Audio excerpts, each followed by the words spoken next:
ту марди оиладорӣ, фарзандонат ҳастанд. мо то имрӯз зиндагии якранг доштем. минбаъд низ ҳамин хел мешавад. яъне ин ба мо намезебад. ман медонам ки аз шумо қарз дорам ва медонам ки дилам бо кист.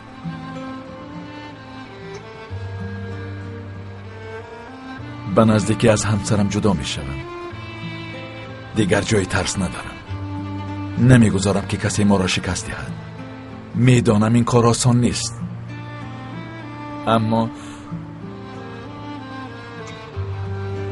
аммо ту танҳо интизор шав.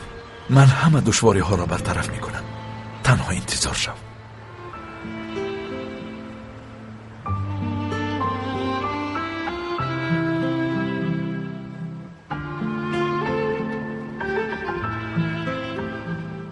хуш бимон.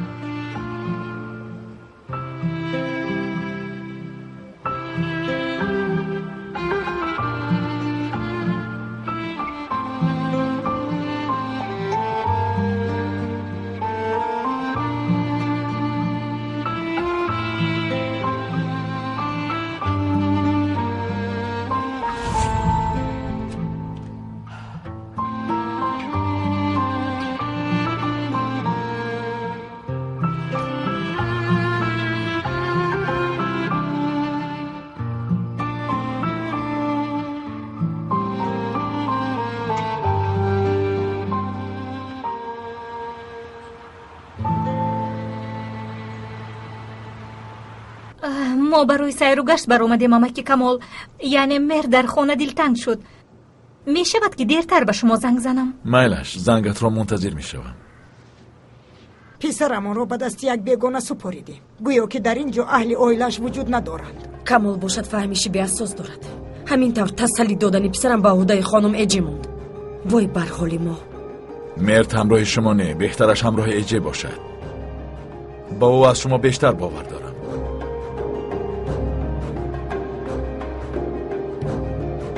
از کار که برآمدم مرد را میارم.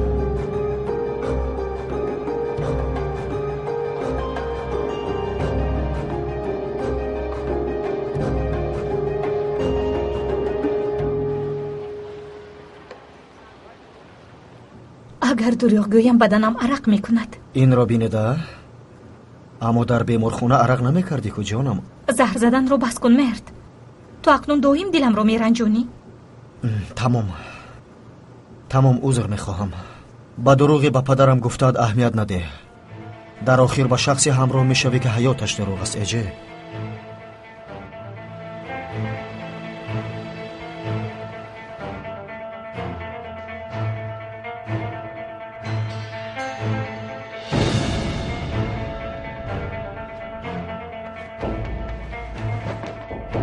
این را از اینجا دفع کن آمینه. خوب شده است خانم.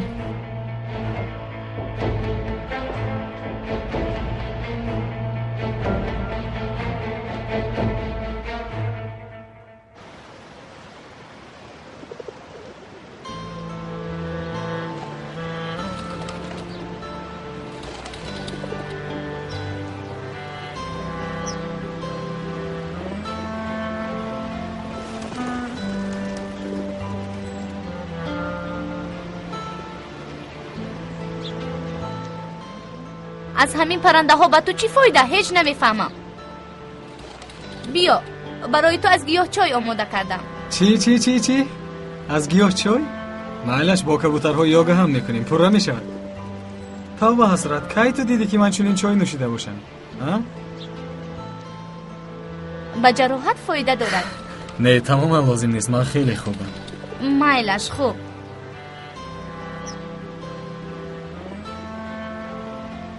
تخمین کن آخران روز به مهمان خانه کی آمد؟ کی؟ یک شخص بسیار مهم. حسرت دلم را تنگ نکن، زودتر بگو. بیبی جانی عزیزم، خانم مجیده. در این باره مادرم به من چیزی نگفت. اصلا من همه چیز گفتنی نبودم ولی پنهان کردن نمیتوانم. خیر چی گفت؟ گپ‌های پوچ و بی‌معنی گفتن خیر؟ حیات نبیرم رو نجات دادید. вале ман низ аз шумо қарздор шуданӣ нестам. ҳар чӣ мехоҳӣ аз ман талаб кун. хона, мошин, агар хоҳӣ ба пул ғарқ мекунам. ба ҳар чӣ ки медиҳам қаноат кун. инҳо ҳеҷ шарм намедоранд. ба худо ки инҳо номус надоранд. лаънати набирашро аз остонаи марг ман баргардондам. боз гапҳояшро бин.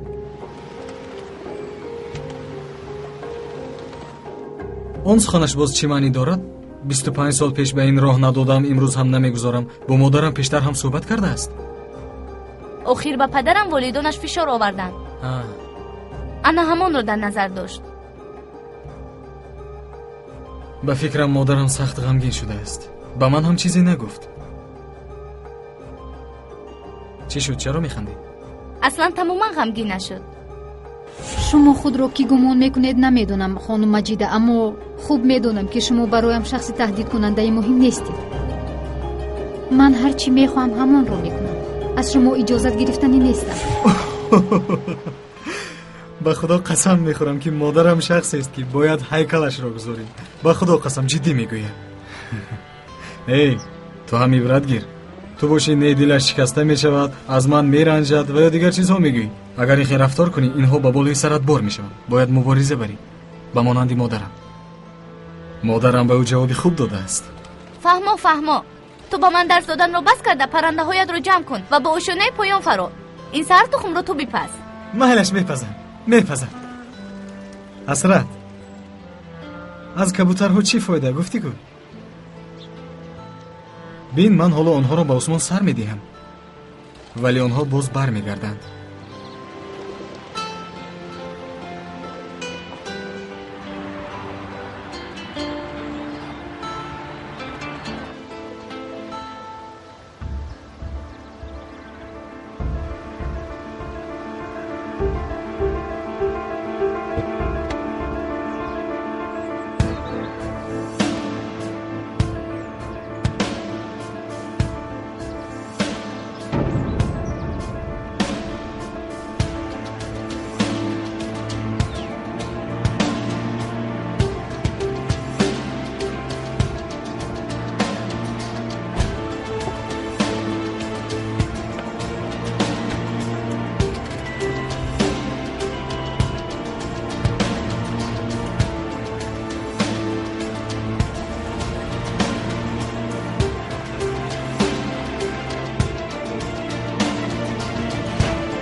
ба инҳо ҳайронам модарҷон.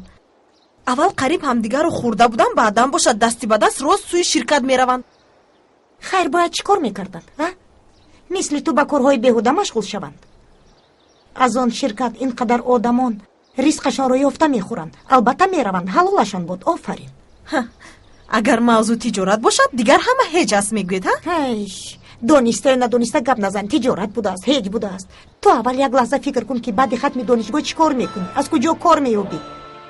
ту рӯзноманигор мешавӣ. шаҳрпури рӯзноманигор аст. ҳамаашон бекор. ҳеҷ кадомашон кор ёфта наметавонанд. кош ту ҳуқуқшинос мешудӣ, вале афсӯс ки хеле дер шудааст. медонед ку барои таҷрибаомӯзӣ кӯшиш карда истодам. ба ҳама ҷо муроҷиат кардам. дар рӯзҳои наздик ҷавобаш мебарояд. о духтарам, бубахш. ту ба ин гапҳои беҳудаи ман аҳамият надиҳ. ақлам дар ҷояш нест. охир ман